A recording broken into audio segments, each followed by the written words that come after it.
Rocky. Rocky, say what's up to the people. You gonna say what's up to the people, Rocky? Do you give a fuck about the people? You gonna say what's up? You gonna say hi to the people? You like, yeah, nah, they can kiss your ass, huh? What's up, everybody? Come on, baby boy. You wanna get down? You like, you wanna go back in the house. You don't go back in the house, you better do this shit now, right when I start. What's up, everybody? Come on, sit down. You wanna get down? Hold on. Rocky like he wanna get down.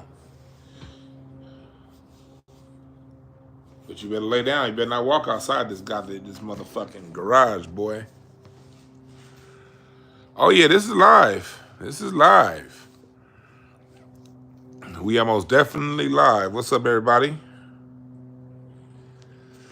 We are most definitely live. Rocky. Nope.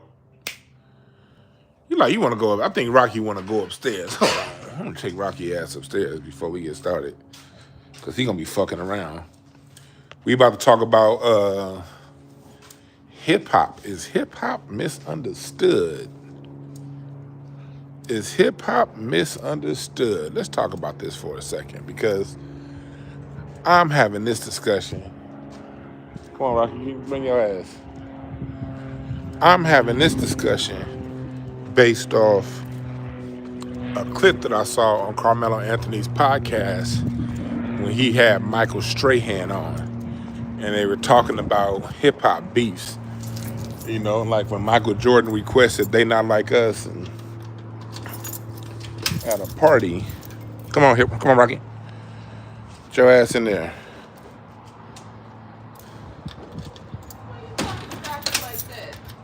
He fucking around. It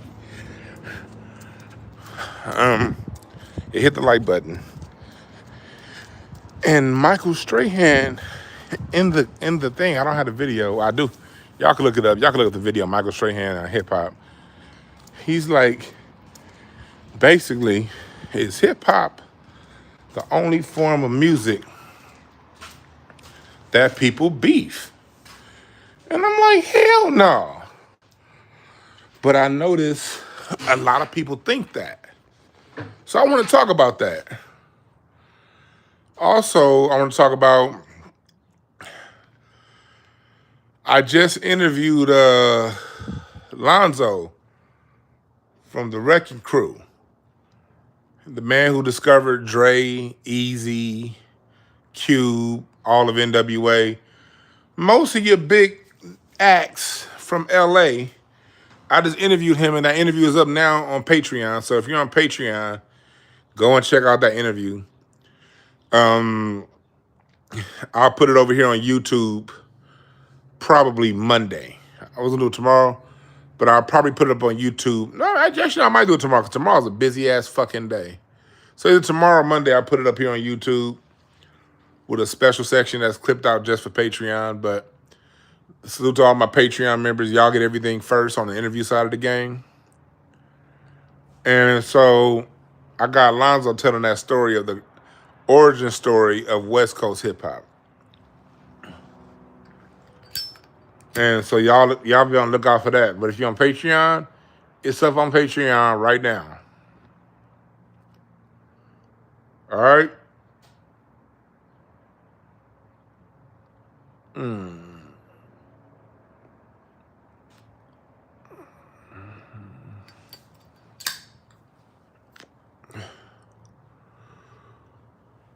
So let's talk about it. Somebody said stop smoking. Stop being a dummy. How about that? I'll stop smoking when you stop being stupid.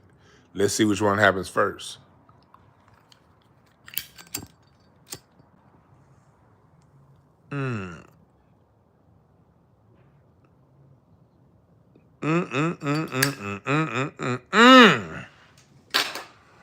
I just got my refill too.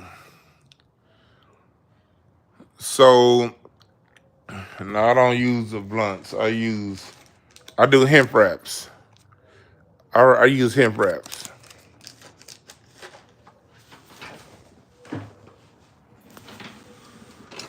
So let's talk about it. Why is hip hop? They shock out and said, "Why stop tossing homeless people salads today?" Yeah. So let's get it in. Let me put my filters on. Only people who can talk is comment is subscribers. There we go. There we go. So let's get into it. Again, thank you everybody in the chat room. Welcome, welcome, welcome.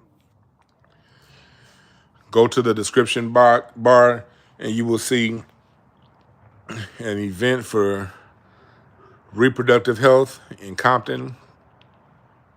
Saturday, May 3rd. It's a free event. Also a Q&A Friday, May 2nd with Reza, and when it comes to questions about the jab and things like that. All those links are in the description. Peace pads and also intellectual power. Product code D Brown for the discount code. All right. So anyway, let's get it in. Let's start off with why hip hop is misunderstood. It's a few reasons. It's not just one. Like everything is a few reasons. Hip hop is misunderstood, one, because black people, we tend to create and move on, and we don't really tell the story as it goes. And then what'll happen is one side will get the story, and they'll only tell their side of the events of what it is. So when it comes to hip hop, the place where hip hop music, as far as what we understand now, it's a very settled science that part definitely started in New York. Now, what part of New York it started in, that's a debate between New Yorkers. You got the people in the Bronx saying Cedric Avenue. You got people in Brooklyn talking about Disco King Mario and all them little ass boroughs. I don't get it. New York's a small little pissy ass island. And in that little ass island, they act like the difference between one borough and the next borough is fucking 300 miles apart or some shit. These niggas live on the opposite side of the damn street and have an argument over which side of the street started some shit. So that's part of the reason. You know, the people, the origin folks who started it, they have their own intercity beef that they don't have settled out yet. So the rest of us have to sit there and deal with the confusion because of their constant battle between Queens, Brooklyn, the Bronx, and all that, Harlem and all that shit. So on one hand, the people who told the initial story, since they haven't settled out their inner city differences, the rest of us outside that city get a jumbled mess of a story. The story that the greater consensus is going after is Kool Herc and 1520 Cedric Avenue, and we hear about that party in 1973. And from the group that puts along that tells that story, you don't hear anything. You hear 1973, and then you jump to Rapper's Delight and Apache and the Christmas song with Curtis Blow. So we get that story. But one consistency that we get is we all know that about Sugar Hill Records and the first Rapper's Delight. Rapper's Delight took over the world, you know. And Rapper's Delight was seen at the time as a novelty song. But what we see as far as the West Coast goes and other places, the how hip hop traveled had more to do with the success of Rapper's Delight than anything else, Cool Herc or whatever. I'll let the New Yorkers fight out the details between 73 and Rapper's Delight.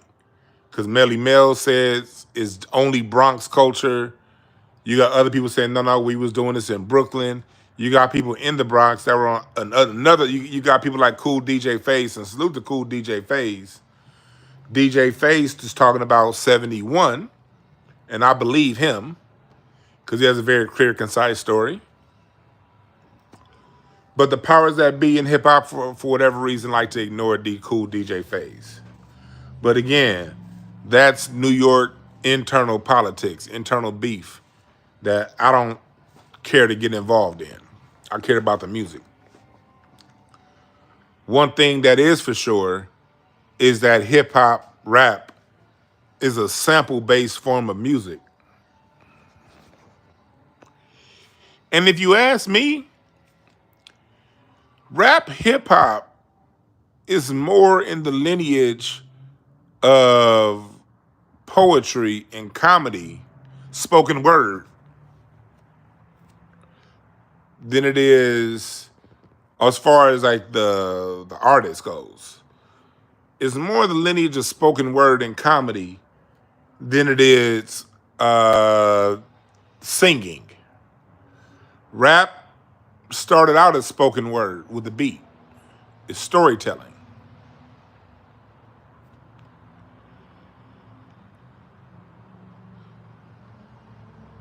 Pig Meat Markham wasn't considered he rapped, but again, y'all be going back to Pig Meat Markham. Pig Meat Markham wasn't the first rapper.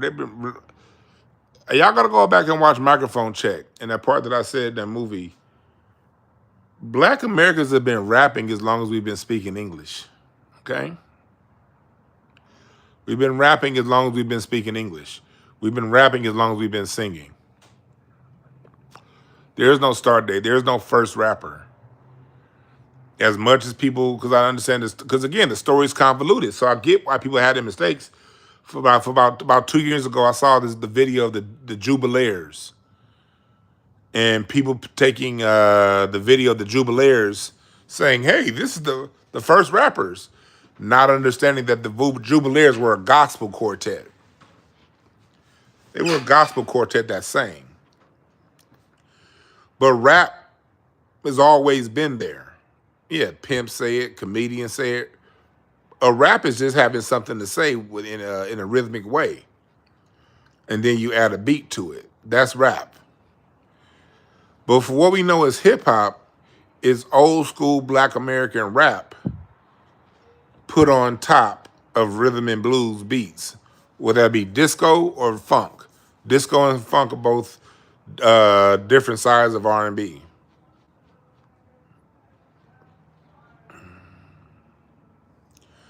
No, he wasn't. The Jubileers are rapping. No, he's not. Pygmy Markham is not the first dude on national TV.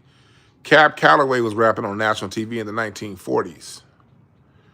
The Jubileers, when they were on national TV rapping, that video of them was like 1958. That was all before Pygmy Markham. That's why I want to get black people, get all of this first stuff. That's a Eurocentric mindset. That's white folks trying to figure out our shit. Because whatever black person you saw on TV doing something, you can guarantee that person you saw on TV saw somebody in their own neighborhood doing it first. A name we'll never know. Cab Calloway was rapping on TV in what, 1941? So that, again, this goes into what, that's why, but don't apologize, Manosphere Hall of Fame. This is confusion. It's a lot of confusion around our story. Some of it's purposeful, but a lot of it is just the fact that we don't teach music history. And most people, if they learn music history, they gotta learn that. Like, that's like a college. Like for me, I didn't first get music history until I needed an elective for college. You know, and even then, you can't tell the whole history in one course. So these stories get very convoluted. So today, for those of you on my Patreon, when you're done listening to me now, go over to my Patreon and listen to my interview with Lonzo Williams from the Wrecking Crew, and he talks about how L.A. rap. I asked him very specifically, did you guys ever hear of Kool Herc, or did you know who Kool Herc was when you first started rapping? And he said no. He said I didn't know who the hell Kool Herc was, and Kool Herc didn't know who the hell I was.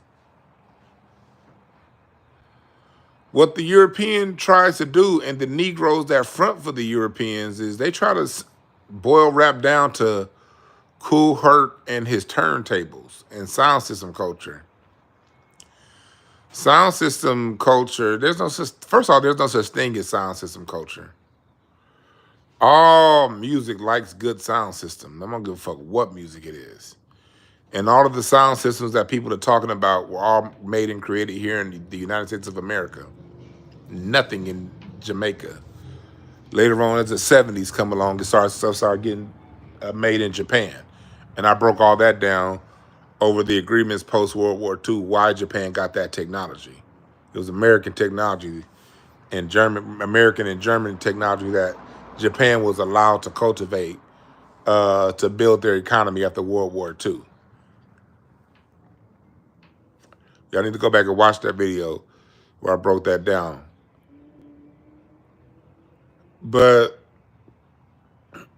when it comes to sound system, disco was pulling way bigger sound systems than anything Kool Herc did. Rock and roll was pulling much larger sound systems than Kool Herc. Kool Herc didn't introduce any sound system. Rock and roll musicians in the 60s had sound systems. You see what I'm saying? The more advanced the sound system got, the musicians were the first to. Musicians are always the first to get the newest sound systems, the biggest sound systems. Sound system culture is a part of music culture, period, across genres. And when it comes to the most advanced sound systems, that would have to go to the people that do house and EDM more so than hip hop. If you're gonna talk about sound system culture, EDM sound systems are blowing hip hop sound systems through the fucking roof. If you're gonna tell the whole truth, and EDM is in the lineage of disco. Disco always had the most advanced sound system in the 70s, and that's another thing that Alonzo talks about in our interview. The sound system thing, the West Coast guys got from the disco bars and clubs, not from Kool Herc. From disco. The soundtrack that rappers rapped over was funk and disco. Rapper's Delight was a disco song. Alonzo talks about his first rap album being right after hearing Rapper's Delight. The Worldwide Wrecking Crew did their version. They rapped over, and I forgot the name of the song, but he says the song in the interview. You got to check the interview out to hear the name of the song. And they cut that in 79. And then from there, on the West Coast, the first place that threw a hip hop party was the Alpine Village. If you ever drive through LA down the 110 freeway, right there at the Torrance exit, if you've ever gotten off at the Torrance exit and the 110 freeway, it used to be a building there with fake snow on the top. That was the Alpine Village. And that's where your first hip hop party happened here in LA. Let's go back to the point that I said that Chuck D argued with me about. I said hip hop, like all music, takes on the aspect of its current immediate surroundings. LA niggas didn't go get nothing from New York. They heard something on the radio, they rapped over it, but they did it in the context of the current environment. We can't have park parties here in LA without the LAPD whooping our ass. So there's no having those sounds. You can't pull a sound system up to the park in LA, turn the music up and have a big party. Not here, not in the 80s, not in the 70s. The police will get you first, and whatever the police don't get, the Crips and the Bloods are gonna finish. Not possible here. But you could do it in a controlled environment like a club or a backyard. And that's how LA hip hop got going. Nightclubs, backyards. And in that interview, Lonzo talks about how Dre and Yella were just coming to the parties. Then they were DJing his parties. And then from DJing Lonzo's parties, that's when Dre got into the Wrecking Crew. And then out of there is where NWA gets formed. But when you hear the story of hip hop get told from a East Coast point of view, and I can't get mad at them because they didn't know, like Lonzo said, they didn't know us and we didn't know them. When you hear it get told from an East Coast point of view, you hear about Kool Herc, then it jumps to Rapper's Delight, and then it jumps to basically Crush Groove. And then they talk about Melly Mel in 82. Melly Mel dropped in 82. Curtis Blow was, what, 81, 80? Curtis Blow was 78.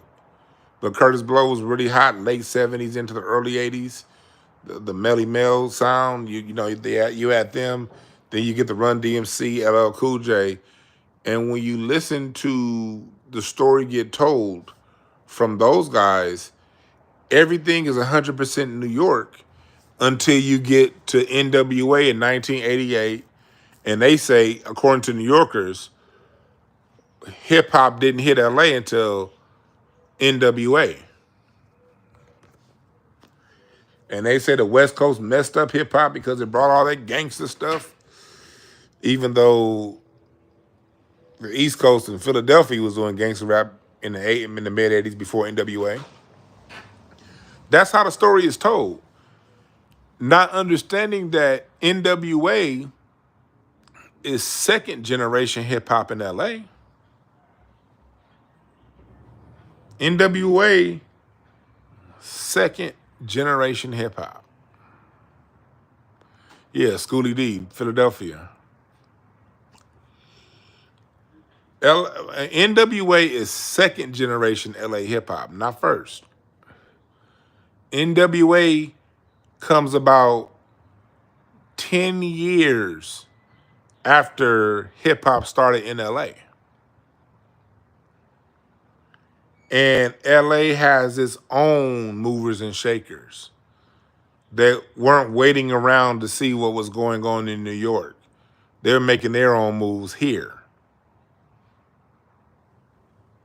Rapping over funk music.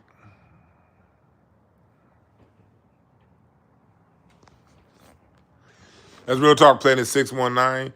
Messed up hip-hop in their eyes means took the focus away from New York. Right.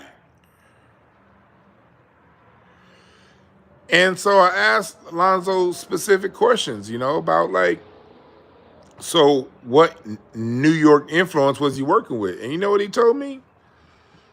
His influence was Etta James, because she lived around the corner from him. And he learned from blues artists. Lonzo learned the business from Black American blues artists. How can hip hop be Jamaican if West Coast hip hop, the business of it and the music of it, the game was passed down from blues artists? And that's according to Lonzo, co-founder of the West Coast hip hop scene. He's getting his game from the blues artists. And through the game he got from the blues artists, that's how he learned about one-stops and how to record, print, press, sell, and distribute his records. He learned all of this stuff through blues artists, blues executives. They're the ones who taught Alonzo the game. Furthering my proof and point of view that hip hop is an extension, it's part of a continuum of Black American greatness, Black American music. It didn't come from out of nowhere in 73 and Kool Herc's merry-go-rounds, it didn't do anything. It's not a staple of hip hop. Looping a beat is something that is like, first off, what beats are you looping? You're looping funk beats, and James Brown looped his own beats. He created the break beat. Literally comes from James Brown. James Brown didn't. You didn't have to loop a lot of that James Brown, that JB stuff, because the band played it in loop for 7 minutes. Blues. Go listen to Smokestack Lightning by Howlin' Wolf. The whole song, the whole song is a vamp, is a loop, and the loop is just a vamp. That's the real. You're vamping, and bands vamp all the time in live shows. In a live show with a band playing, and I played it plenty of bands, and this goes back long before I was born. You playing a song in a live show, you get to a particular part of the song, and you see the crowd react a certain way. It's nothing for a band to vamp, to play a particular vamp for 5, 10, 15 minutes. If that, so with Kool Herc, if you listen to his story, he said the only reason why he started looping in his merry-go-round style is because he saw the way the crowd responded to it. He was doing what a good DJ, what a good entertainer would do, and that's give the people what they want. Question: why did the crowd respond so well to the loop? Because that's what bands do. That's our cultural with us. We respond to loops. That didn't start with hip hop.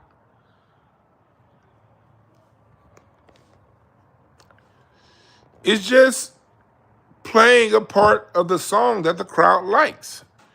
And we used to do that shit all the time in church. When I used to play in church, you get to a song that everybody like. Every time I turn around, he's making a way. Dun, dun, dun. Every time what song is that? Y'all know that song? I forgot who did that song. Every time I turn around, he's making a way. Dun, dun, dun, dun. Then the next part is pressed down, shaking together, and running over. Jesus made. But what would happen in church, when we get to that part, it was a part where we go on that song, every time, dun, dun, dun, dun, where they play like a Gap Band little feel. Every time, dun, dun, dun, dun.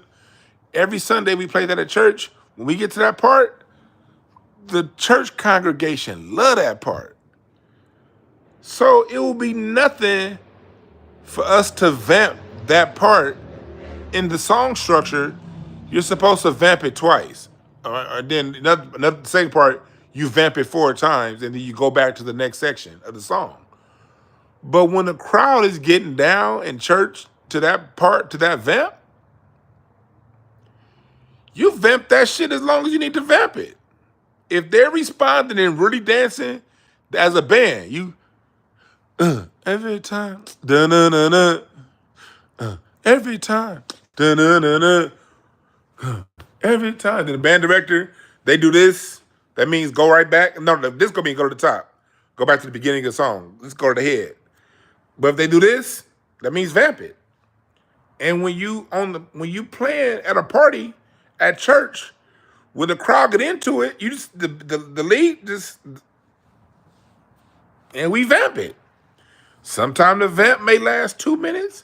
I played on stage plenty of times where the vamp may have lasted 15 minutes. And then you break it. Then once you see the crowd's got enough, you break it and go to the next section of a song.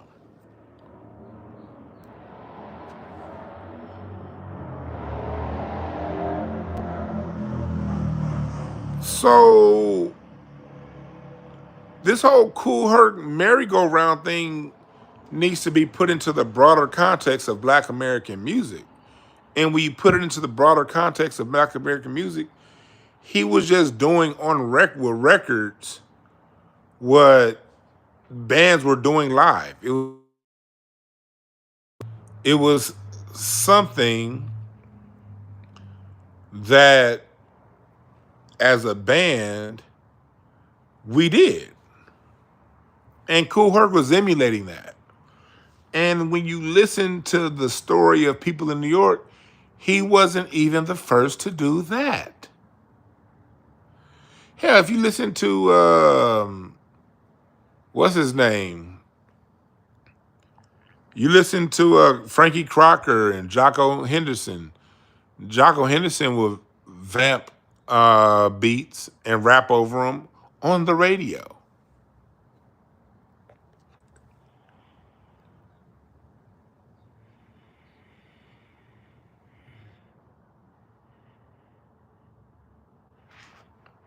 On the radio. You did? Yeah, DJs were already doing that, DJ Mega Aim. They were already doing that. This is why I'm saying there's a confusion, and I think it's purposeful confusion. One, on the white supremacist side, because they deal in confusion. Two, just on the straight up ego side. Africa Bambaataa created a story that KRS-One ran with, and you tell a lie loud enough, long enough, it becomes the truth.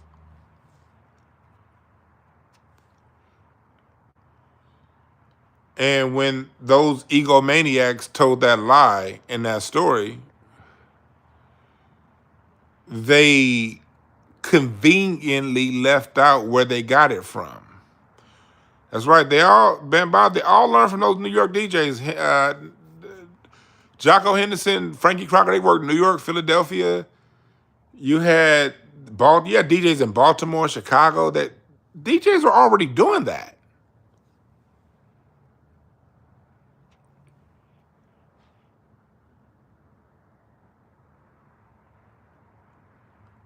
You dig what I'm saying? So these are all concepts that were long standing in Black American music. That because Africa Bambooty and a lot of those New York guys are just purely caught up in ego and wanting to be the first ones, they make the rest of Black America lose. Do you see why I go so hard on New York? Because everybody else literally has to lose for them to tell that story. Even New York has to lose. You lose out on Grandmaster Flowers. You lose out on Disco King Mario. You lose out on on Jocko Henderson and Frankie Crocker. There's so many people who have to go unsung and unsaid for some Cool Herc Africa Bambaataa lie. And then you'll get people coming in here and be like, no, man, you're just hating. No, you're hating. If I can literally go in here, even, what's his name? When I did that review of, I'm drawing a blank to the brother's name. The brother that came to LA, one of the first LA rappers that came from New York, Disco Daddy. Disco Daddy is credited for being one of the first rappers here in LA, and he came from New York. But what does Disco Daddy say? Disco Daddy said that he got his rapping from the radio. He's very honest. See, we a lot more honest here in LA than a lot of you New York niggas. Disco Daddy was very honest. He said he was listening to Jocko Henderson and Frankie Crocker. The New York guys that were in parks rapping were listening to the guys on the radio.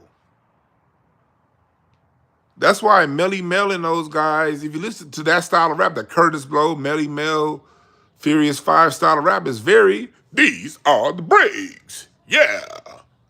Cameo. Even Cameo was rapping in that song, She's Strange.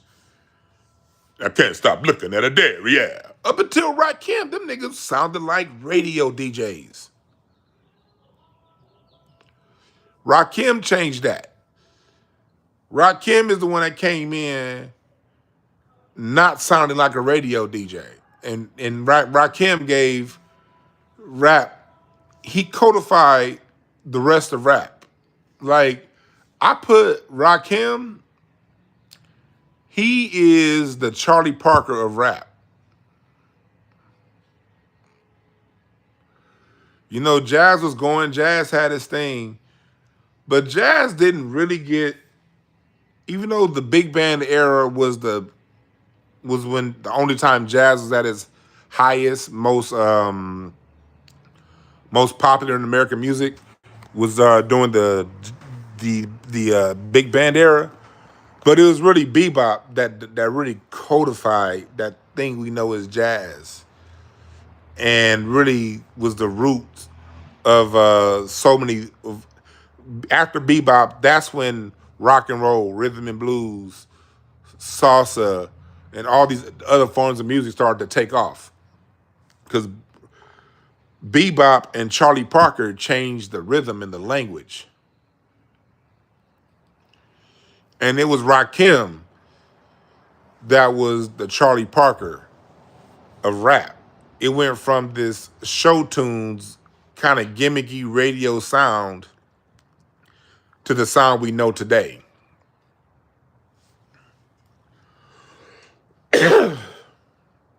He's the God.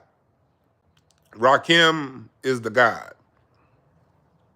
And New Yorkers, you see how as an LA nigga, it was so easy for me to say that?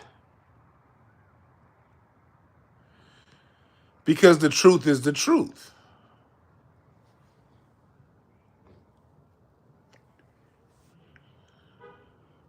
So you got to understand. Now, I love Coltrane was the evolution, but you got to start with Charlie Parker. Let me tell you something.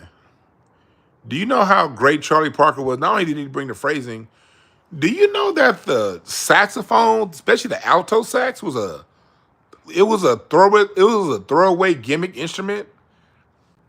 The only time you heard a sax before Charlie Parker was in big band. It was an accompanying instrument. And Duke Ellington was the first person to actually give a saxophone a solo. But when it came to classical music and other forms of music, they didn't even use the sax. And if the sax was used, it was used as part of a larger band, but it didn't get featured. It was Coleman Hawkins for the tenor and Charlie motherfucking Parker. The saxophone would be a dead instrument if it weren't for Charlie Parker. Charlie made the sax a star. That's right, just because people now, we look up and we see the saxophone. You see a saxophone everywhere. You think a saxophone was always a thing. No. Nobody listened to the fucking saxophone before Charlie Parker. Charlie Parker gave the alto saxophone, and Coleman Hawkins gave the tenor saxophone its definition.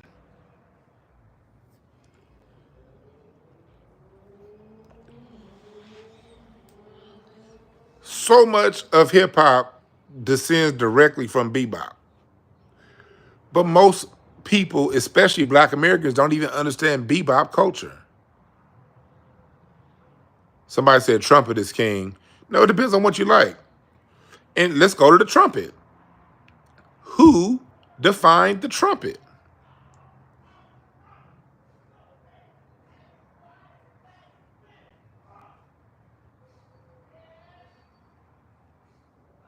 Pops, Louis Armstrong. Before Louis Armstrong, the cornet was king. The cornet was a primary horn instrument. Was a cornet. Buddy Bolden played the cornet. The cornet was the featured horn. Louis Armstrong made it the trumpet. Satch.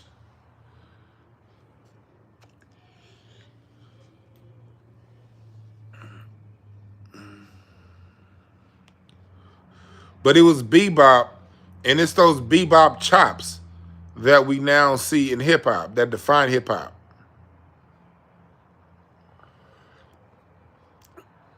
Bebop defined cool.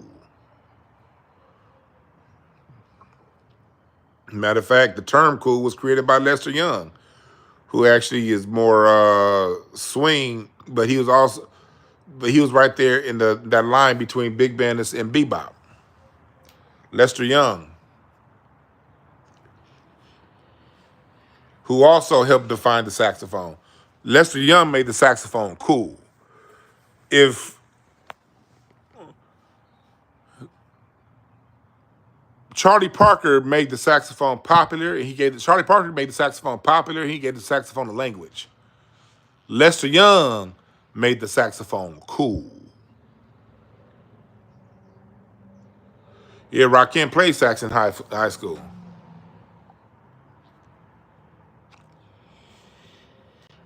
Miles Davis played with his back to the audience late in his career as he got older.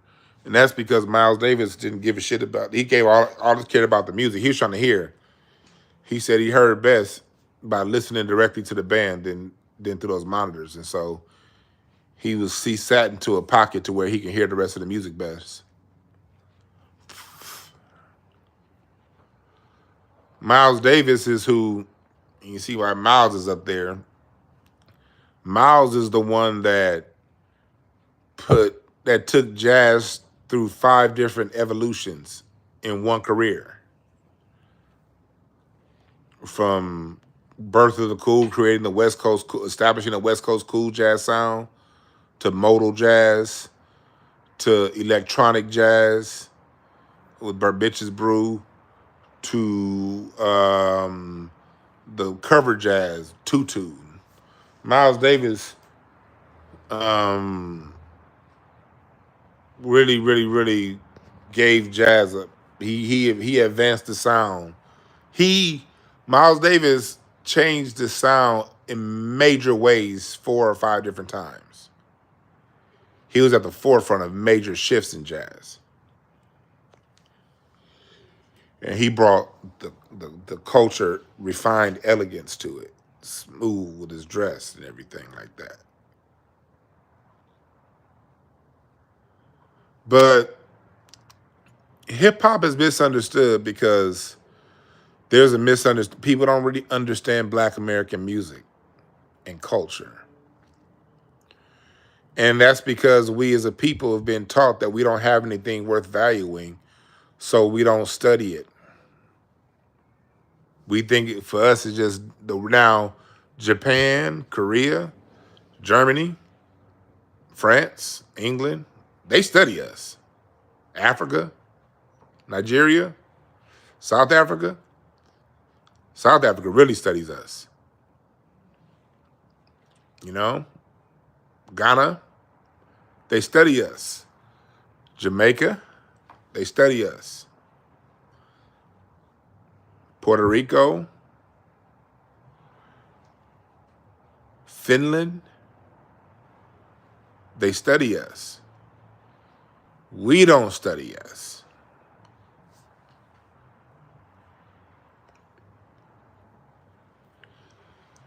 And that's one of the side effects, downwind effects of slavery. When you've been taught purposely that you don't have anything worth of value, and now, see, the slave master taught our great grandparents that. The slave master only had to tell one generation that.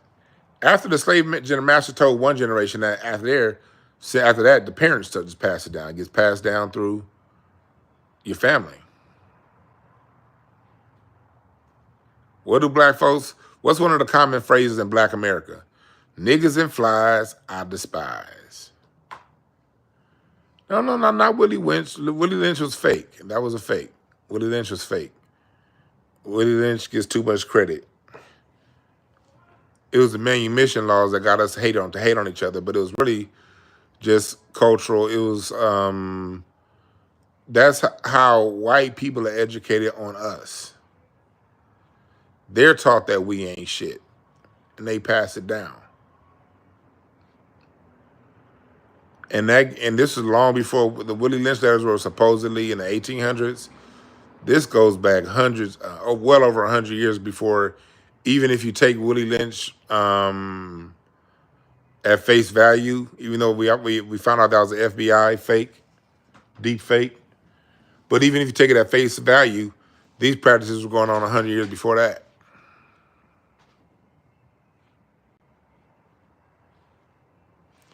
Colin said you from French Canadian from Rwanda. Yes, you know all about us and how and about hip hop shit and R&B. Yeah, other places study us. We're taught we're passed down not to value ourselves, and it's not just in music. It's with our inventions. That's why going to my second topic of the day, I was talking about Carmelo Anthony and Michael Strahan talking on this podcast about why is it hip hop are the only people that fight each other. You notice black people have a negativity bias towards ourselves. We only see the bad side, the bad aspects of our culture. We only see the bad aspects of our culture. We don't see the positive. And that's why we act the way we act towards each other and behave the way we behave. And that's why other races can continually get over on us, because we don't see it. And my job and what I do is I'm a cultural critic. I'm a cultural commentator. I talk about the culture. I talk about the positive aspects of our history while still checking the bullshit that we're doing, because a lot of stuff we're doing we can change. But I believe that behavior won't change until we understand better. We know better, we'll do better. And my contribution to what we do here is to talk about the positive aspects and the other side, the great things that we do. And hopefully that flips behavior. I'm nobody's leader. I don't want nobody to follow me. I'm not trying to, I'm not around here saying I'm the most, I'm not Mr. King charity and follow me. I want to be the next leader. Fuck all. I ain't got time for none of that shit. Because I be hearing people all the time, man, Dewan, you talk for a lot of people, man. Maybe you should stop smoking, man, get in shape, man. A lot of people watch you. I go, if my smoking and me not being in shape is gonna stop you from hearing a lesson, then I don't give a fuck, nigga. Everything ain't for everybody. Then, well, if you look a certain, I'm not gay. I don't give a fuck about how no other nigga look at me. And I'm married, and I ain't in the business of cheating on my wife, so I don't give a fuck about how these chicks look at me either. Get the game and do something with it. It ain't my fucking job to lead nobody.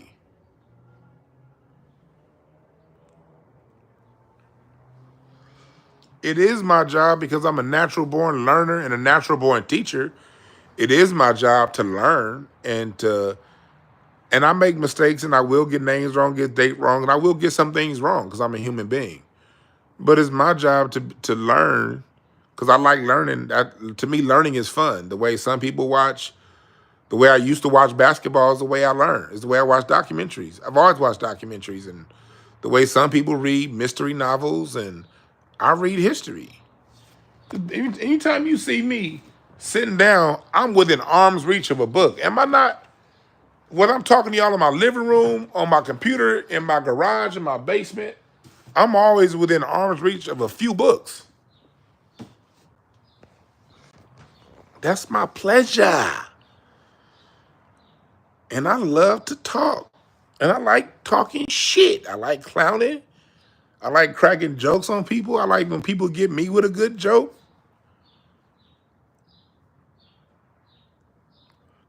Good joke.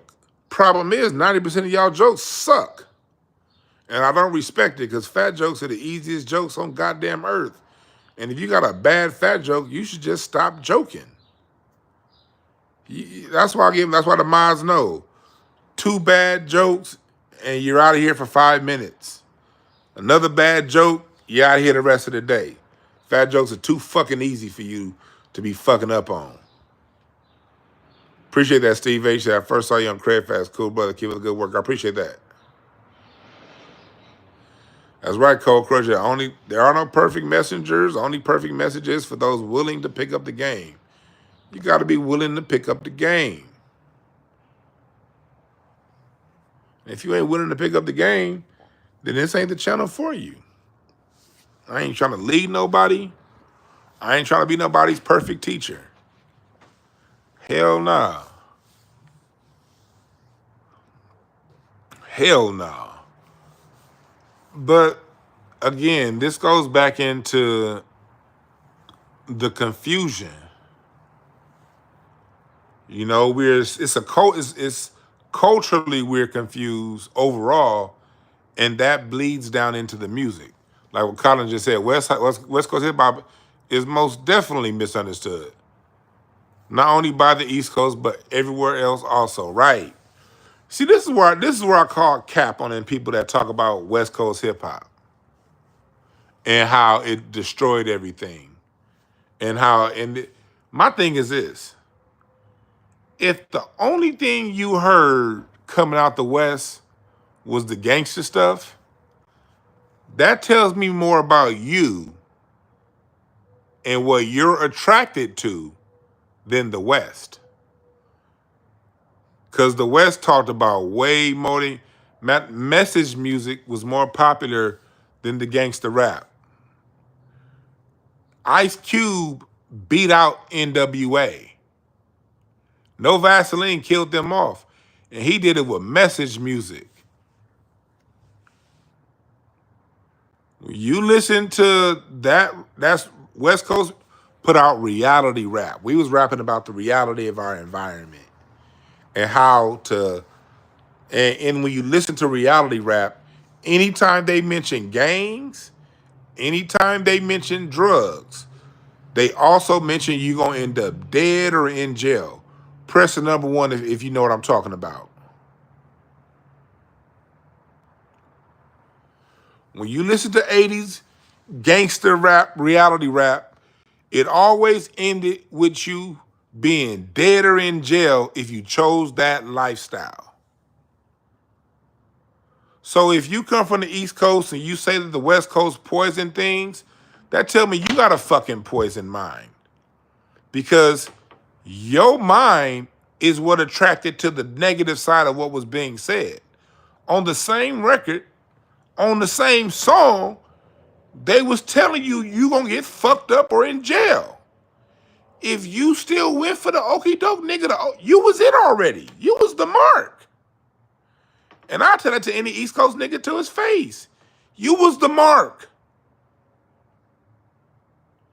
Because had you had some consciousness in you, you would have heard Too Short's The Ghetto. You would have heard It's Your Life by Too Short. You would have heard Black Korea by Ice Cube. You didn't pick up on it because that was in your spirit. It was put out there.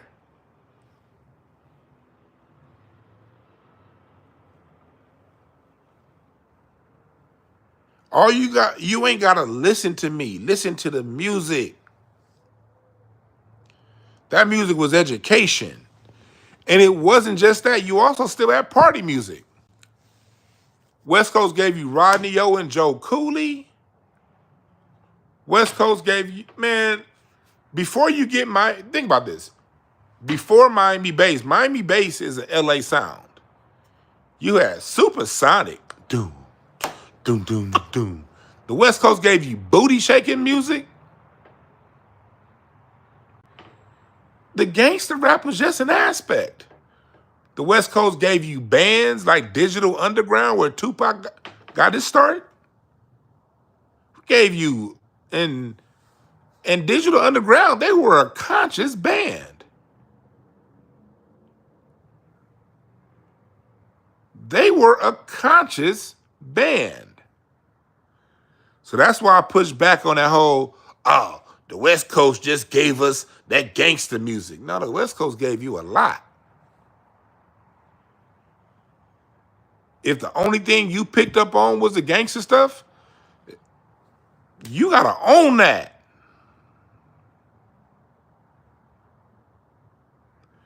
You gotta own that. Because the West Coast also gave you the Humpty Dance is your chance. Do the hump. That Parliament Funkadelic remake. A song called go look up a song by Funkadelic called Let's Play House. It's on the album of Parliament when George Clinton has like a pressing curl, an elephant nose, and a pyramid in the background. That's the album artwork. And it's a song called Let's Play House. And that's where you get the Humpty Dance. Yeah, songs like I Wish I Was a Little Bit Taller, I Wish I Was a Baller. We have fun music. Yeah, rest in peace, Laylaw, Above the Law. That's where G-Funk starts with Above the Law. Laylaw and Gomac. You know, did we have, but when you look at that late 80s, and then in my interview I have with Alonzo, he's talking about how, you know, his club he had was on El Segundo and Avalon. That was the hood, nigga. And how he was saying when some gangster shit went down outside, he left Yella and Dre inside the club to DJ. And the real gangsters helped him handle that whatever situation outside. He said whenever they had to squash some shit at that club, it wasn't Dre and Yella squashing that shit. It was his real gangsters. But these were the things that was going on that in LA we had to report on. What's up, Evan? So Spirit Wonder, appreciate y'all for joining. Ebony, thank y'all for joining. Cold Crush. Yeah, the Far Side. We gave y'all the Far Side. That's party music, man. Hell, the movie House Party was filmed in LA. In the Sugar Hill district. And yes, LA has a Sugar Hill too. The only difference is our Sugar Hill was destroyed by the building of the 10 freeway. But parts of the Sugar Hill district still lives today. Yeah, when you see him walking through that neighborhood on House Party, he's walking through a black side of town called the Sugar Hill district.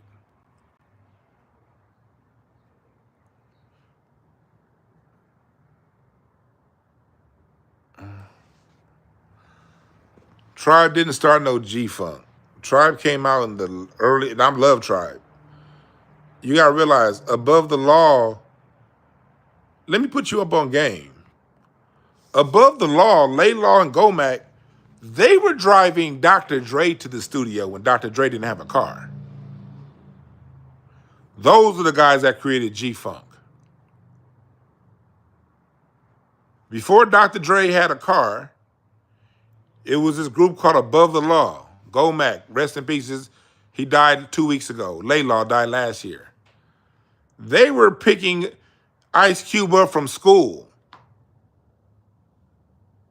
and taking him to Alonzo's house. So no, G-Funk started here on the West Coast.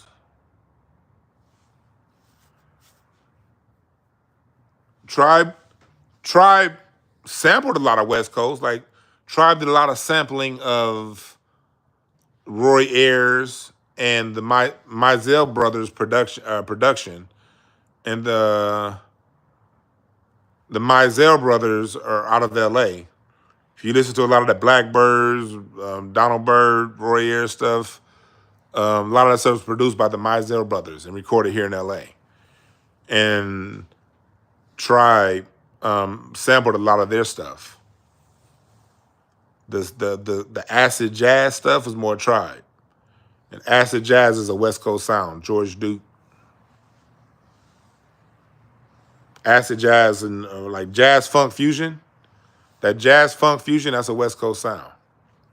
George Duke, Herbie Hancock. That was all stuff that got created out here.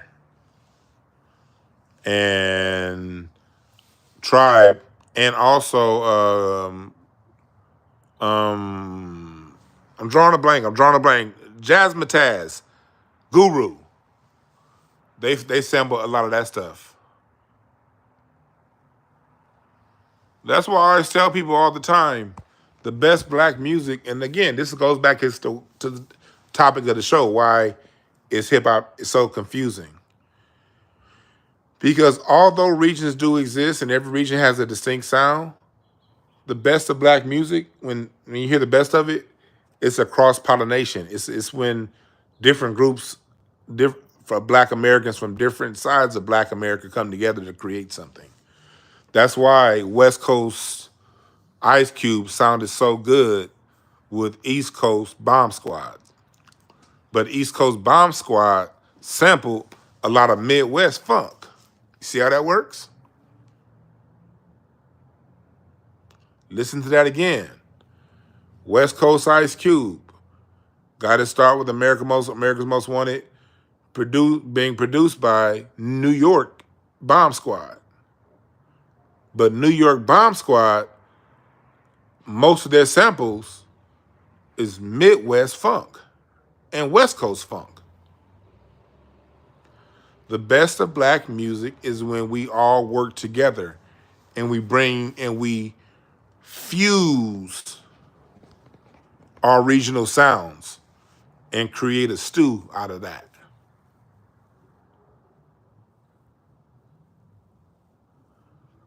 If I can get people to understand one thing when I talk about music, there's a cultural continuity within black America. And we need to get off all that everything's from the South. No, the fuck it's not.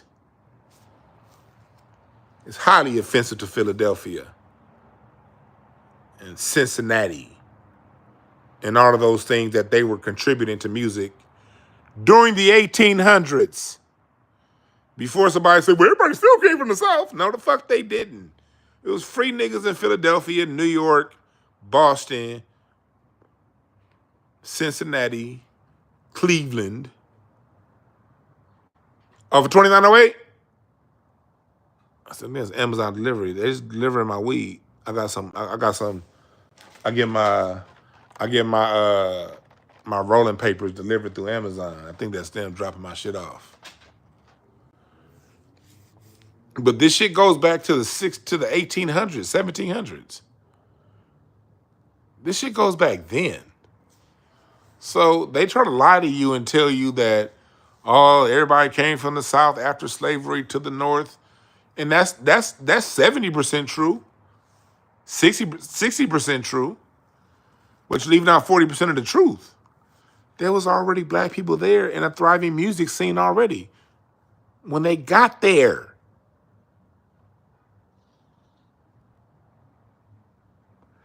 Yeah, Biggie's Ready to Die. That's Biggie popped off with a West Coast sound.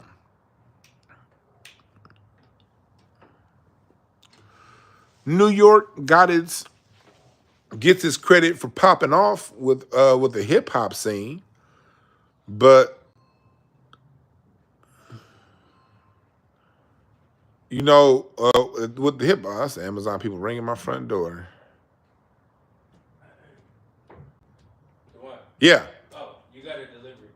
Okay. I thought that was them. I tried to get them, but I think my wife got them at the front door. Oh, okay. Thanks, man. All right, you're welcome. Yes, sir. Yep, Evan, that's the worst lie. The worst lie is a lie of omission. Because you tell somebody something, appreciate the Cash App, Latrivia Lawson, appreciate that. You tell somebody like, this is the truth, this is the truth, this is the truth. And that thing is very true. But when you omit that's true too,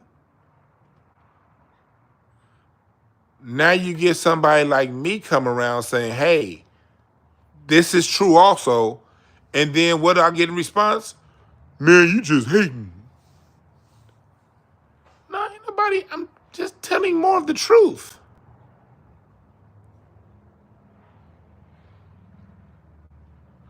So when New York tells this lie that everything hip hop started there, that's just a fucking lie.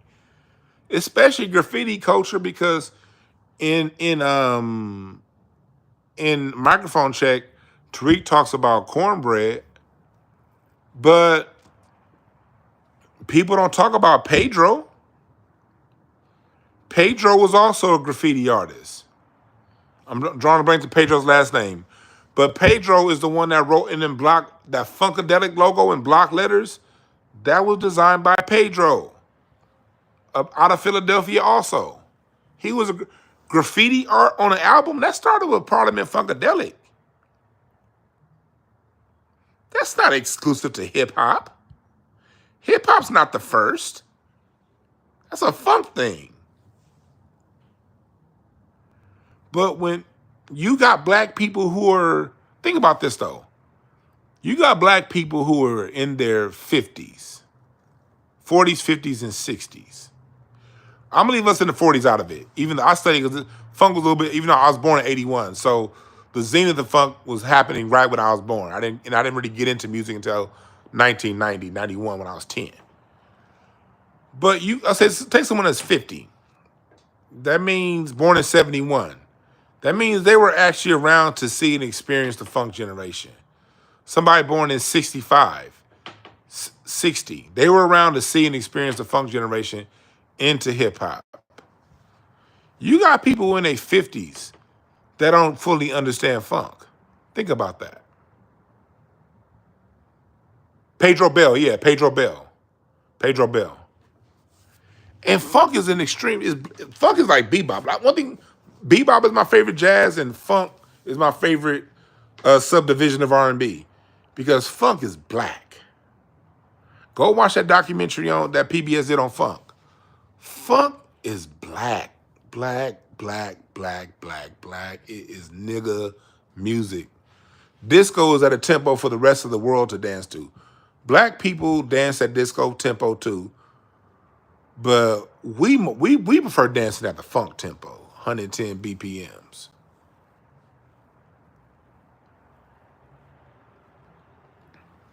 You know, funk is black. And it was so much established in funk that hip hop just, because funk and hip hop were right at around the same time. As these hip hop guys are coming up, they're the same age as people who are just exclusively into funk, saying, I don't want to listen to no damn hip hop. They're around the same, the hip hop and the funk age group, the younger funk generation and the older hip hop generation are the same generation. The people who were youngsters in funk and the people who are at the head of hip hop, they're literally the same generation. So a lot of things that got established in hip hop was just the funk. And thank God for Alonzo in my interview with him. Again, go check that out on my Patreon. In my interview with Alonzo, he's talking about that. How it was everything funk, man. He's like, all the hip hop shit, man, we was doing what the funk was doing. It's the funk. Not just musically, the way they dress. The Furious Five, Grandmaster Flash and the Furious Five was dressed like Parliament Funkadelic.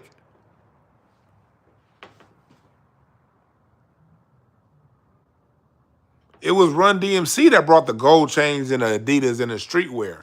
But before Run DMC, hip hop dressed like funk artists.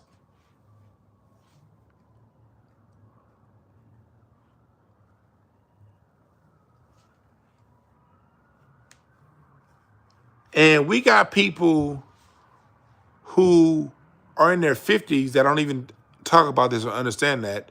And they'll tell you all this they'll know hip hop through and through, but not understand funk. That's low-key a sin. And that's a low-key sin. What's a high-key sin is those of you hip-hop niggas who do understand this about funk, but you don't give funk the credit. You went up during a hip-hop 50 celebration and you put your chest out and said, look at me, look at me, look at me. And you didn't say thank you to Bootsy Collins and Roger Troutman and Steve Arrington, Charlie Wilson, George Clinton, Dana Stubblefield, Eddie Hazel,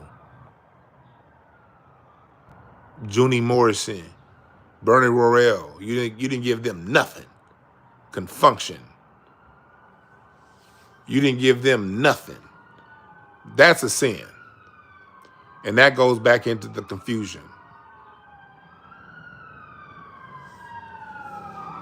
Like, funk, hip hop rocked its big brother's clothes. Funk was the big bro.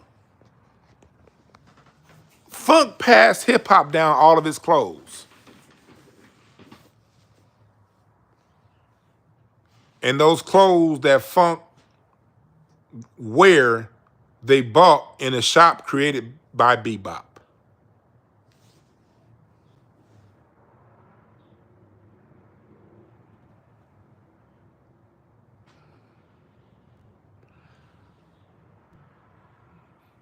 There's a continuum in our music, a continuum of sound, a continuum of greatness.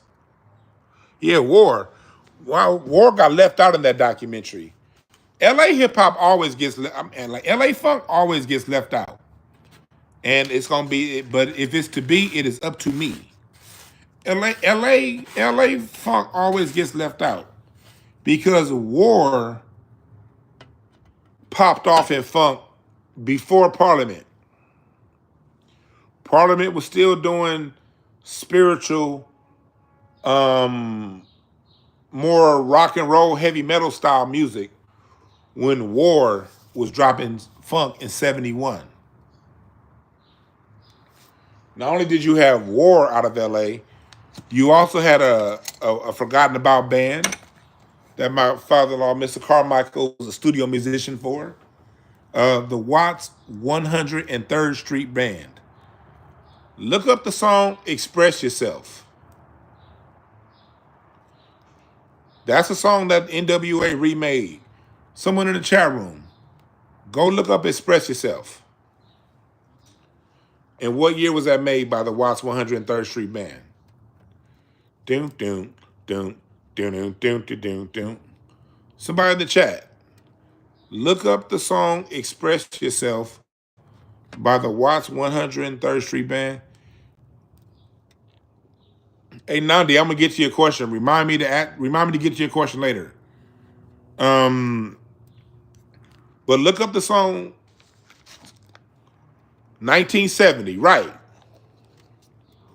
1970 was Express Yourself by the Watts 103rd Street Band. Mr. James Carmichael was a studio musician. Charles Wright. That's fun. Go listen to the song. Go play it right now. Doom, doom, doom, doom, doom, doom, doom, doom. That's fun. That was the bridge because you had James Brown, you had Sly and the Family Stone. Also, Memphis doesn't get enough credit. Go look up Hot Butter Soul by Isaac Hayes dropped when? At the end of 1969. That was 1969. And then, but going back to LA, in LA you had War and you had the Watts 103rd Street Band.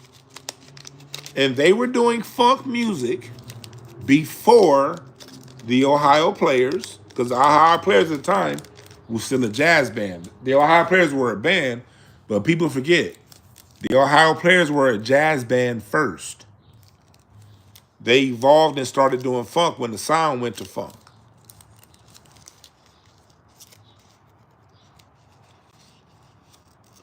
The reason why Kool and the Gang, Evan, don't get as much credit is because the Kool and the Gang were never at the forefront of sounds.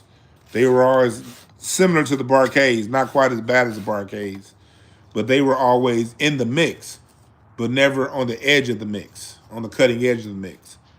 After the Light of the World's album, you have stuff like, but they still have some great fucking music. My favorite songs is I'm drawing a blank.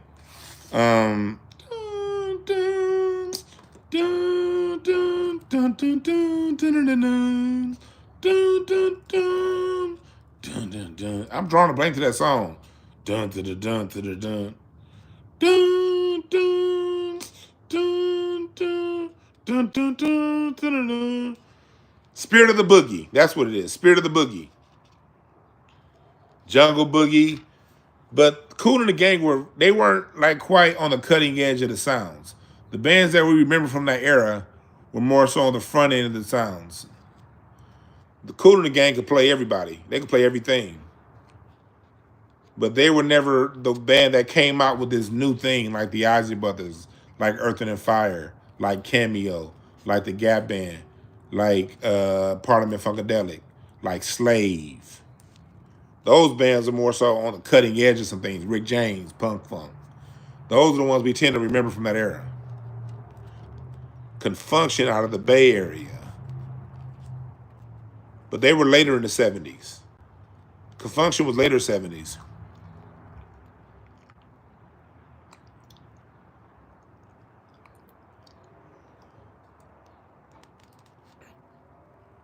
But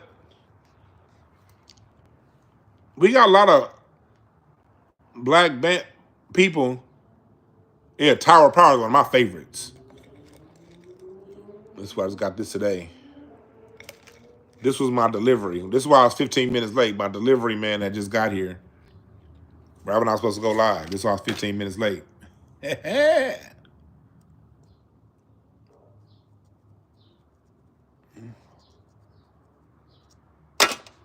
But when the Stone City Band did Stone City Band High, they were still, you hear, that was their earlier years when they were still heavily influenced by Parliament Funkadelic. Stone City Band High was very much so a Parliament Funkadelic sound.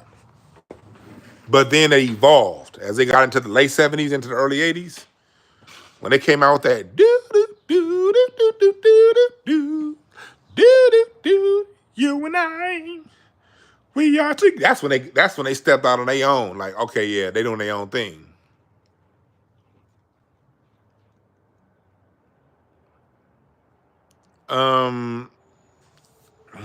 But that's the music.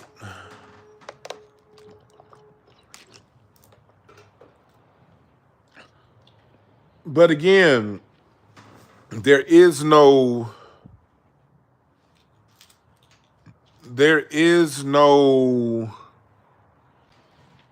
you can point to places in black America where things may have gotten a spark, but nothing lasted without remember, a spark is just a spark. A spark is just a moment in time if there's no flame that follows. Remember that. There's always a spark, but the story is not the spark. The story is the flame.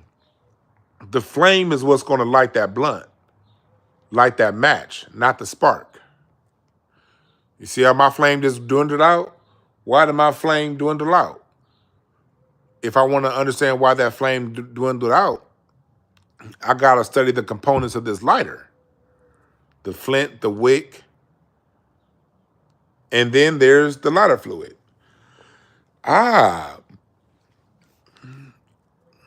If this spark doesn't have a flint, a wick, and lighter fluid to sustain itself, this is what hip hop would have been if it was just a New York story. See that spark?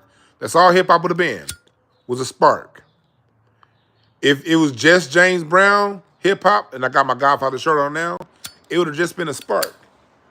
The story of hip hop, the story of funk, the story of music isn't the spark.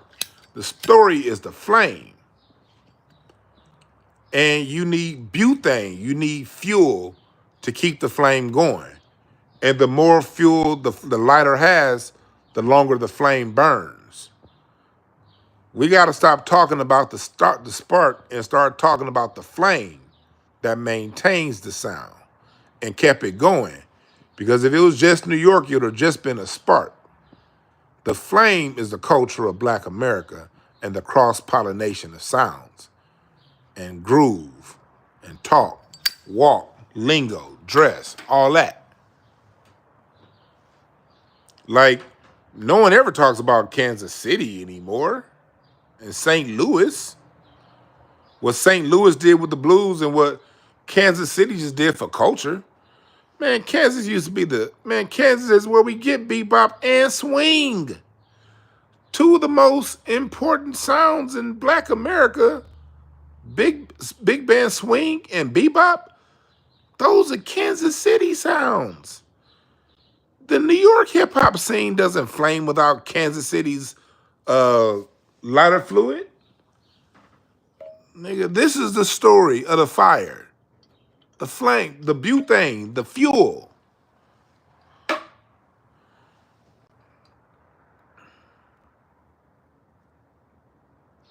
The biggest, the reason why these things, you got to ask yourself, why didn't Boogaloo? We created Black. Look, hip hop need this again. I gotta say, hip hop got too much dip on his chip.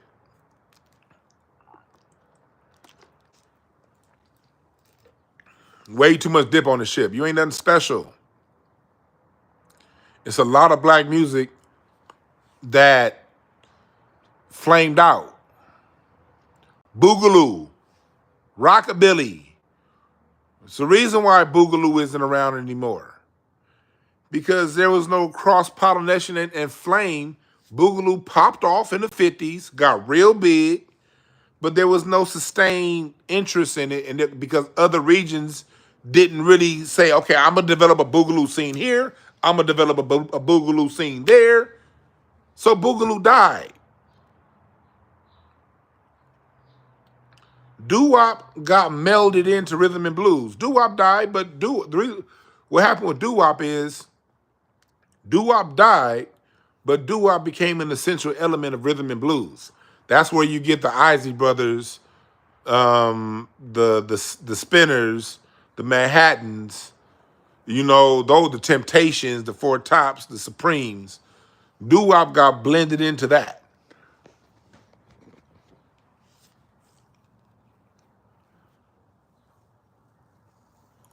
Hey, look, we got somebody that came in late, Don Blanford. He said 1975 to 86 was strictly New York City. That's the dumb shit we started the chat with. Chat room, am I not Nostradamus? I don't want to call myself that, but did I not call it? Did I not call it? This dude must have just came in here in the last 10 minutes. Hey, Don, if you was listening for the first 30 minutes I was talking about the LA hip hop scene started in 1976. Nigga. I'm writing a book right now. And you're right, and Sequence came around in 1979. Angie Stone is from South Carolina. And the Sequence got signed in 1979, the first all-female hip-hop group. They from the Carolinas. And you got this nigga talking about it ain't going this journey but New York from 89 to 86. But look, I can't blame him because that's the story that's being told. Nandy said it's best to enter saying nothing if you're tardy. Thank you, Nandy. If you're tardy and just now coming around here, that's cool. Just shut up and listen, please, or ask a question. But please don't make a declarative statement if you haven't been here since we started. Thank you. But I called it. I said some New York nigga gonna come in here saying, and I literally gave those years. I said they're gonna act like everything started until Straight Outta Compton dropped in 88. Nigga. Go back and rewind the video. You're right, it's always New York. It's never Houston. It's never Charlotte. It's never Chicago. It's never Memphis. It's never Philadelphia. It's never Buffalo.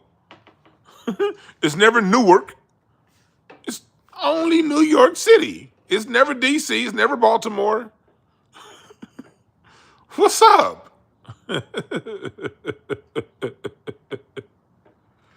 God damn.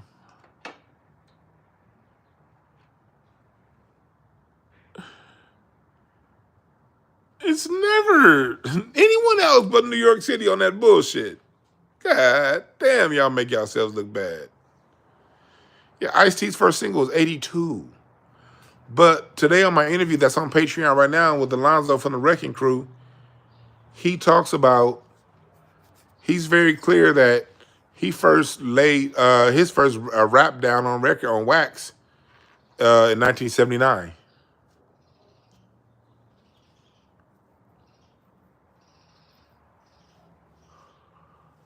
Yeah, that New York pride is a mug, man. Your bubble is so strong and you didn't see what was going on in your own same goddamn country. Like what he was saying, LA was developing its own hip hop scene, independent from New York. Independent. And I made sure I asked Alonzo Williams that question. Were you aware of what was going on in New York while you was doing this? He was like, man, shit, no, we didn't know what the fuck was going on in New York. Only thing was he heard Rapper's Delight and said, shit, let me do it over here. Once niggas in LA heard Rapper's Delight, it was over with. You're right, the Bay in LA ain't even alike.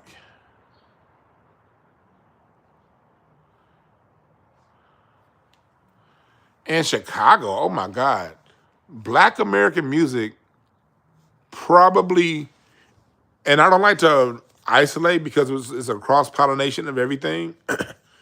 But if we're going to talk about recorded Black American music and really the place where a lot of our sounds got really put together, without a doubt, you got to go with Chicago. Without a doubt, you got to go with Chicago. Because the blues took off to another level in Chicago. The recording industry in the blues. Gospel music, Chicago. Chicago is where Chicago is where a lot of people met. Chicago is where a lot of Black America from different parts of the country met up and created these things that would then go to other parts of the country and thrive. Chicago is where Thomas Dorsey met Mahalia Jackson. And it was his work with Mahalia Jackson that got Thomas Dorsey to establish the gospel music scene. In my documentary I'm working on right now, we're finishing up, we're talking about the gospel roots of pop music. We talk a lot about Chicago and the importance of Chicago, of that's where they met up. Chicago is where Louis Armstrong met up with King Oliver. King Oliver was the biggest name in jazz in the 1920s. And Louis Armstrong played the cornet with King Oliver. And it was his work with King Oliver that got him enough money to go out to New York to start his own sound playing the trumpet. It was New York it was Chicago that Chess Records, Rhythm and Blue, all the Black American recording and radio industry really got its roots in Chicago. So hip hop doesn't get to New York without what Chicago did. We also got to realize the Harlem Renaissance was just one Renaissance. Every city that Black American was in was going through a Renaissance during the 20s. Chicago was having a Renaissance at the same time the Harlem Renaissance was going on. And that's where we get the foundations to the blues and all these different sounds, was the Chicago Renaissance, the Cincinnati Renaissance, the LA Renaissance. Black America was going through a Renaissance in the 1920s. The New York Renaissance was just one of them. There was Black success from coast to coast.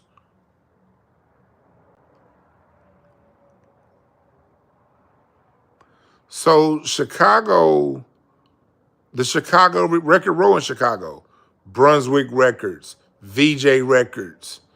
These were all record labels right there that would just, you can go to Chicago and just open up a fucking record label and get some kids off the corner and have them come in here and sing. The Dales and so on and so forth. The Impressions, Curtis Mayfield. We can go up and down the line. They weren't kids when they got to Chicago, but that's where they were when they started recording.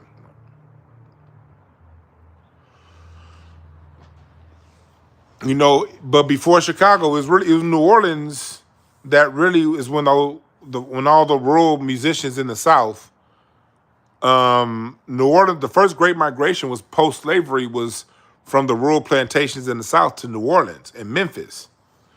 New Orleans and Memphis, that all that good music don't get to Chicago without New Orleans and Memphis.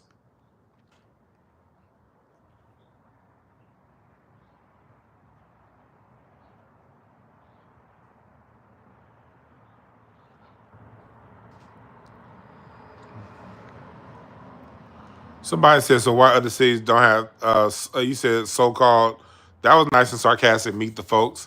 Why other cities so-called Renaissance don't have the same impact as Harlem Renaissance? Oh, gosh. Every city's Renaissance had a major impact on that city. The Harlem Renaissance didn't have an impact on LA. There was no internet then, there was no fucking TV back then, and there was no radio stations that went coast to coast. People in LA didn't know what the fuck was going on in Harlem during the Harlem Renaissance. They knew Central Ave in LA. They knew that. They knew Broadway in LA. Yes, girl speak, it got to be exhausting. It is exhausting. In Chicago, the people in Chicago didn't know what the fuck was going on in Harlem. Okay? New York just happened to be the place where TV and film got started, so they just documented their stuff the best. But if you're going to look at impact, yeah, you're at the Harlem Renaissance and what was going on the Savoy Ballroom, and it was great. But in Chicago, you had the same thing going on with the blues. Do you understand? That's like saying, okay, that's like saying, well, if the Harlem Renaissance, if the Chicago Renaissance wasn't so great, why didn't the blues pop off in New York? Like, dude, like in that same time that Harlem was doing what it was doing, Thomas Dorsey was creating a gospel music thing in Chicago.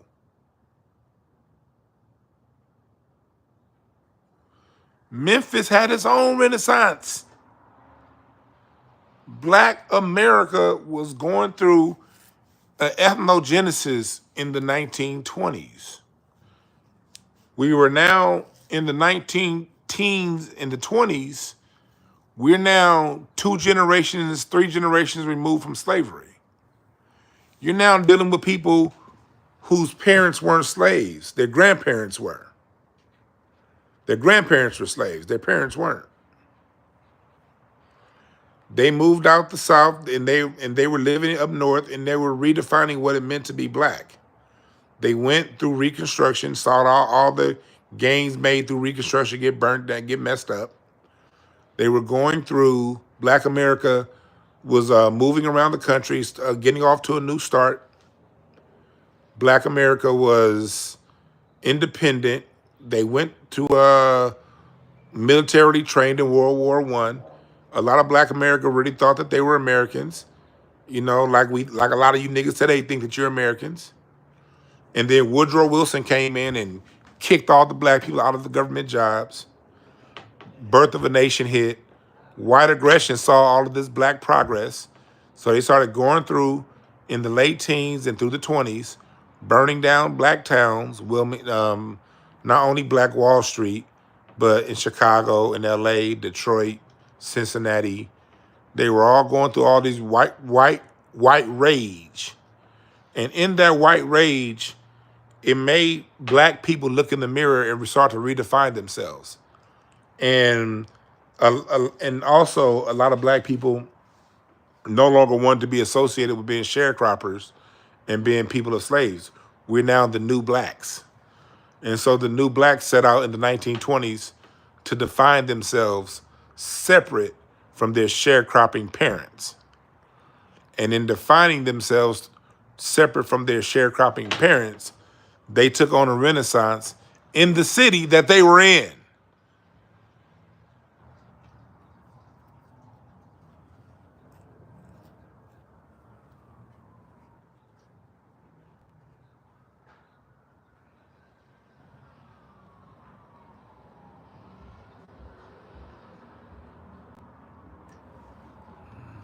Capiche? The Harlem Renaissance is just the one that's talked about the most because that's where the cameras were.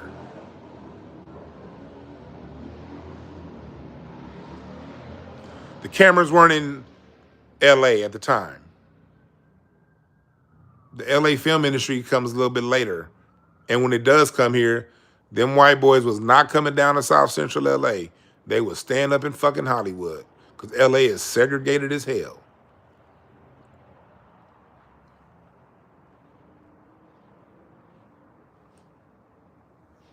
Kansas City was going through revolution. Again, swing comes out of the Kansas. Hell, when you go back to the Harlem Renaissance, what do you think about? New York swing, right? New York jazz clubs. Well, a lot of those people were relocating from Kansas City.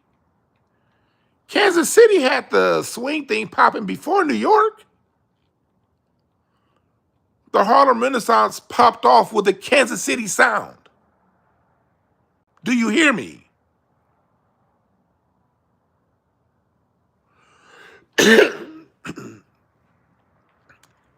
Count Basie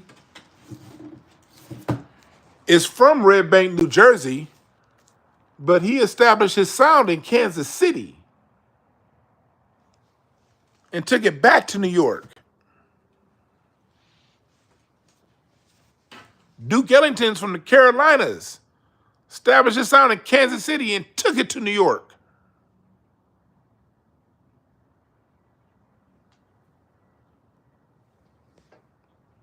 So while you're talking about why was the Harlem Renaissance thrived because in a lot of ways it thrived because there was more money in New York than it was like New York, like it is now, like it's been. That's fucking New York, where the country got started. More money in New York. So Kansas City artists, Charlie Parker, saw that they could make more money in New York. And Kansas City was, man, you know, that's one of the 50-50 places that the racism, it just, the taxation on the black sound in Kansas City in a lot of ways shot itself in the foot on the way it treated black folks. And so they say, I can make more money in New York. Let me go there.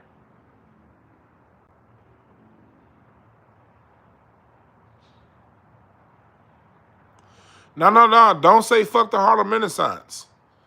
The Harlem Renaissance is beautiful. It's a beautiful time in our history. All I'm saying is black people got to get off this, everything was in one part. No, black America there's a cultural continuity in black America with our music, with our style, with everything else.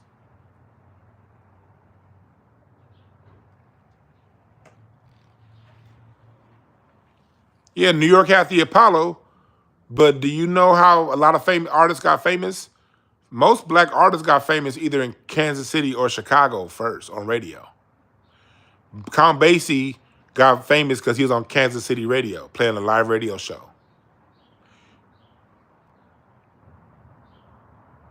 Yeah, New York was at the Hollywood, like how Hollywood is. Yeah, the way people look at Hollywood, that's where New York was. It was where people went to. But it's no disrespect to New York because a lot of great things happened there. That's where salsa took off and Latin jazz took off there. But it's a cultural continuity of black America. The biggest thing I want y'all to understand that there's a cultural continuity of black America. And it's when we all fuck with each other is when things pop off the biggest.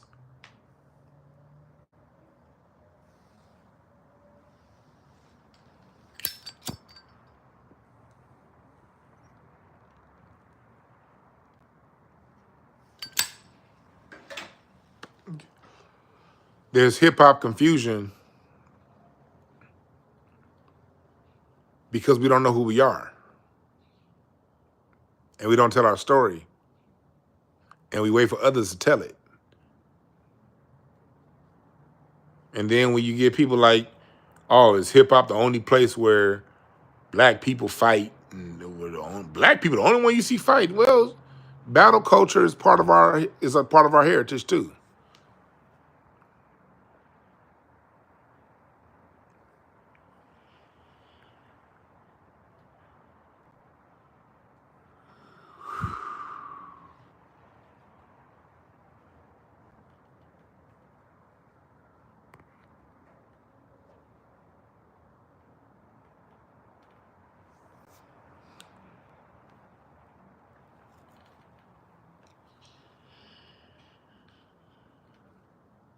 Niggas don't even talk about Kansas City no more. Don't even talk about St. Louis and don't talk about Chicago.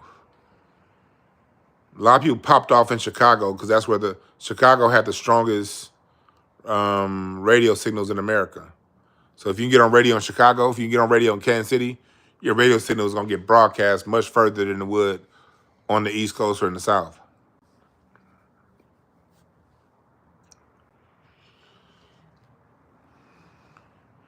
But Chicago is where most musicians was trying to get to, not New York. New York, it was Chicago. When you look at that Underground Railroad of music in the 20s, it was Chicago. And once you was already refined and good, and you kind of had a reputation, you can go to New York.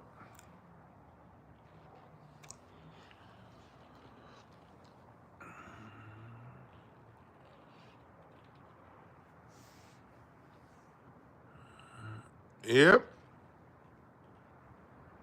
Yep. That's our preacher got famous in Chicago. Yeah, Chicago. Chicago's the home of radio. Standard English is spoken in Chicago.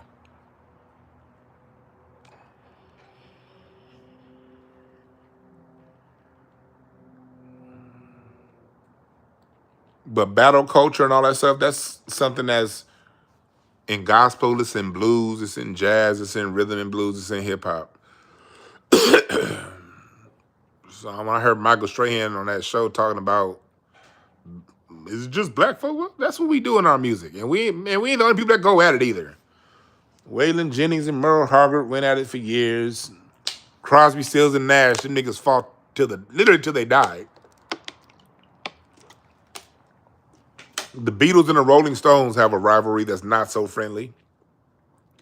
The Beatles and the Rolling Stones, till this day, 2025, they sling, the ones who are still alive, sling mud at the other any chance they get.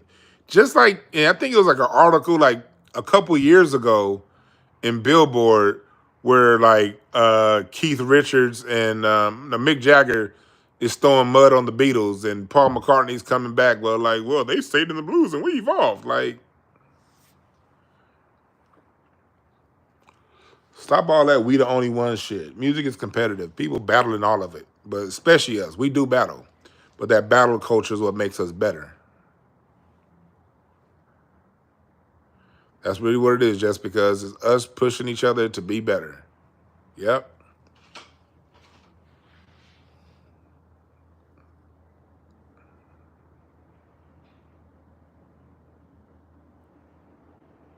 Yeah, art is very competitive.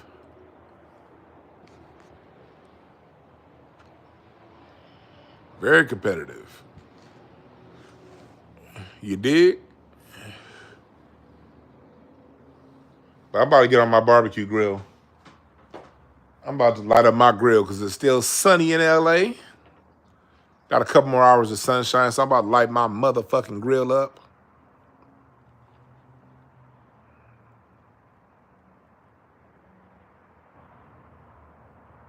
Yeah. So we just gotta, there's so much confusion because we just don't know. We gotta know. We gotta know. And I got my 100 Years of Black American Music History course that's up now on my Patreon. If you're part of my Patreon, you're part of my. If you're on the live interview lounge and up, you can watch my 100 Years of Black American Music History course. It's up there now, but you got to be a member of Patreon. I break this down very succinctly, decade by decade on Patreon, and hopefully my book will be ready by the end of the year. This is a long book I'm writing. Took a little break. I wrote chapter 5. It's probably a 13 chapter book, and I'm just getting through with chapter 6, and so we'll get it in. I'm gonna try to be done by the end of by the summer, by mid-summer. I'm gonna be done by the summer, and have it out for you guys by the end of the year, hopefully.